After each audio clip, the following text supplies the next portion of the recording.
Hi hello welcome to కొలుగురి 24/7 news channel. మంత్రి కొండా సురేఖ గారికి ఏమయ్యింది? ఆమె ఎందుకు సీఎం రేవంత్ దూరం పెట్టేశారు?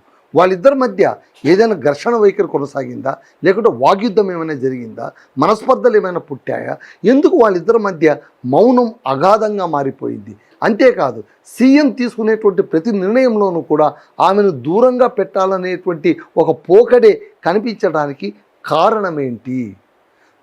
తాజాగా ఆయన పరకాల పర్యటన చేసినప్పుడు అక్కడ సిట్టింగ్ ఎమ్మెల్యే అయినటువంటి రేవూరి ప్రకాష్ గారికి తన మద్దతు ఉంటుందని ప్రకటించడం ఆయన రాజకీయ ఎత్తుగడలో ఒక భాగమా? ఎందుకంటే అదే స్థానంలోన కొండా సురేఖ తమ కూతురు అయినటువంటి కొండా సుస్మితను అక్కడ నిలబెట్టాలని ఎంతో కాలంగా అనుకుంటూ ఉంది. ఆమె ఆశలకు గండి కొట్టే విధంగా ఇక్కడ రేవంత్ రెడ్డి ప్రకటించడంతో మళ్ళీ ఇప్పుడు కొండా సురేఖకు సీఎం రేవంత్కు మధ్య యుద్ధం కాస్త బట్టబయలైపోయింది. ఇప్పుడు బహిరంగంగానే ఒకరిపైన ఒకరు యుద్ధం ప్రకటించుకునేటువంటి పరిస్థితి ఎదురయ్యింది అని రాజకీయ వర్గాలు గుసగుసలు పోతున్నాయి. అసలు ఏంటి ఈ వ్యవహారం ఏంటో మనం కాస్త చూద్దాం. సీఎం రేవంత్ వరంగల్ టూరుకు సురేఖ దూరంగా ఉంది. అసలు సీఎంకు ప్రతి సందర్భంలో కూడా ఆయన క్యాబినెట్ మీటింగ్ నిర్వహించినా కూడా, తాను ఫారిన్ నుంచి వచ్చినా కూడా ఎందుకు అటెండ్ కాలేకపోయింది? మంత్రివర్గం అంత కబురెట్టినా కూడా ఆమెను పార్టీ కార్యకర్తలు, పార్టీ నాయకులు, అమ్మాయి ఇట్లా క్యాబినెట్ మీటింగ్ జరుగుతుంది, మీరు రావాలి అంటే కూడా ఆమె మౌనం వహించిందే తప్ప క్యాబినెట్ సమావేశంలో తాను పాల్గొనలేదు. ఇది మొదటి. ఆ తర్వాత చాలా సందర్భంలోన ఇప్పుడు పార్టీ అధ్యక్షుడికి ఆమె ఫిర్యాదు కూడా చేసింది. ఏంటి? కడియం శ్రీహరి గారు తన పార్టీ కార్యకలాపాల్లోన తన శాఖలో కూడా ఆయన జోక్యం చేసుకుంటూ ఉన్నారు, అధికారులతో ఆయన సమావేశం పెట్టారు అని ఆమె ఆరోపిస్తూ అతనిపైన ఫిర్యాదు చేశారు. అలాగే ఆమె ఫారిన్ టూర్లో ఉన్నప్పుడు యాదాద్రి ఆలయం బోర్డు ట్రస్ట్ మెంబర్ని నియమించే సమయంలోన ఈమెతో మాట మాత్రం కూడా చెప్పలేదని చాలా తీవ్ర అసంతృప్తికి లోనైనట్టు ఇంకొకటి ఉంది.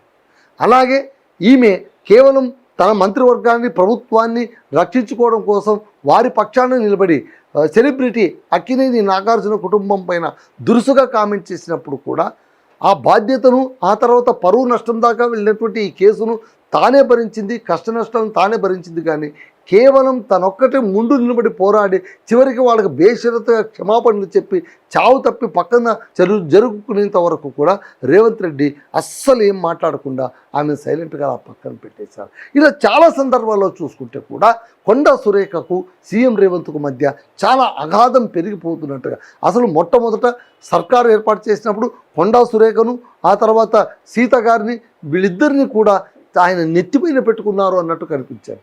మన కాంగ్రెస్ ఆడబిడ్డలు ఆయన చాలా నెత్తిన పెట్టుకున్నారు. అలాంటిది ఉన్నట్టుండి ఆమెను ఎందుకు కిందికి దించారు? ఆమెను ఎందుకు పక్కన పెట్టేశారు? ఆమె పట్ల ఎందుకు ఉదాసీనంగా వ్యవహరిస్తున్నారు?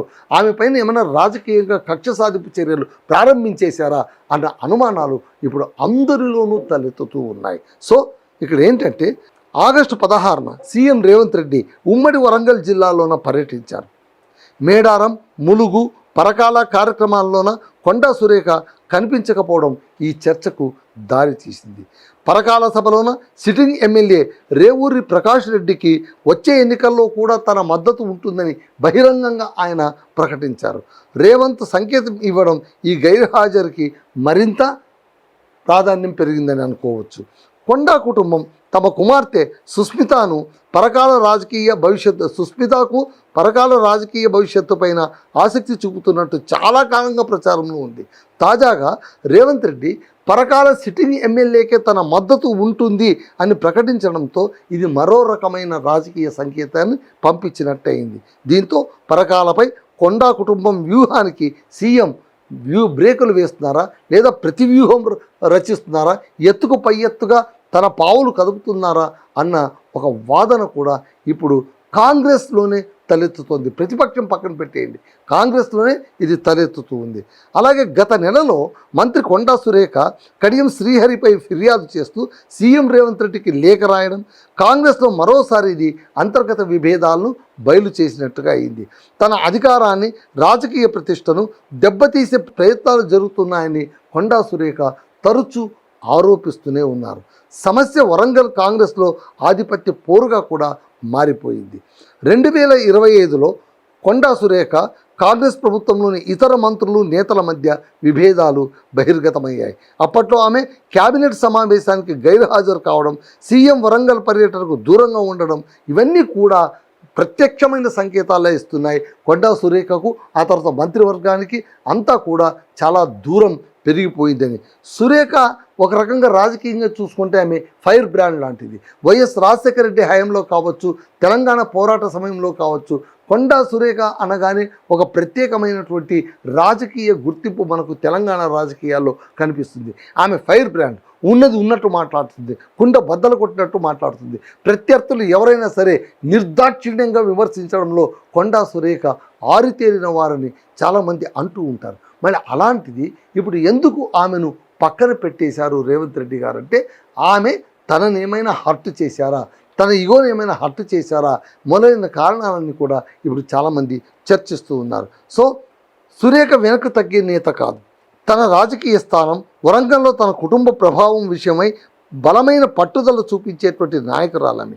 మరోవైపు రేవంత్ రెడ్డి 2026లో పార్టీపై తన నియంత్రణను బలోపేతం చేసే ప్రయత్నంలో ఉన్నారు.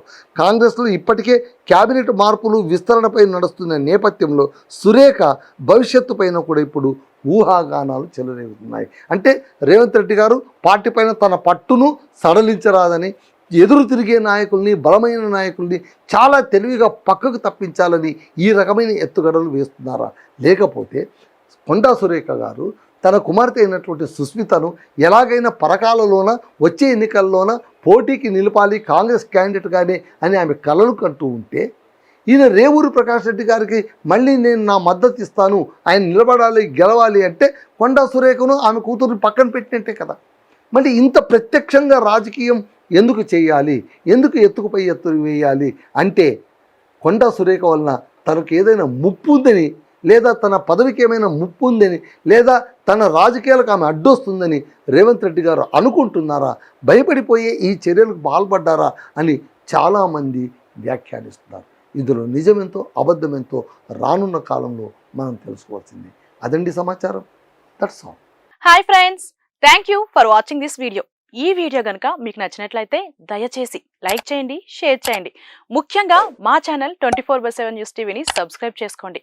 ఆ తర్వాత మీ విలువైన అభిప్రాయాల్ని, మార్పులు, చేర్పులు, కావాల్సిన వీడియో ఏమన్నా ఉంటే మన వీడియో కింద కామెంట్ సెక్షన్లో కామెంట్ రూపంలో తెలియజేయండి. నమస్కారం, సాయిదంచిక మాట్లాడుతున్నాను. ప్లీజ్ సబ్స్క్రైబ్, షేర్, లైక్ చేయండి 24/7 టీవీ ఛానల్. హాయ్ నమస్తే, నేను మీ Sonia Akula. Please subscribe to 24/7 news TV. Hi అండి, అందరికీ నమస్తే. నేను Mankota Prasad. Please do subscribe 24/7 news TV. Political, entertainment and infotainment updates కోసం like, share, subscribe 24/7 news TV.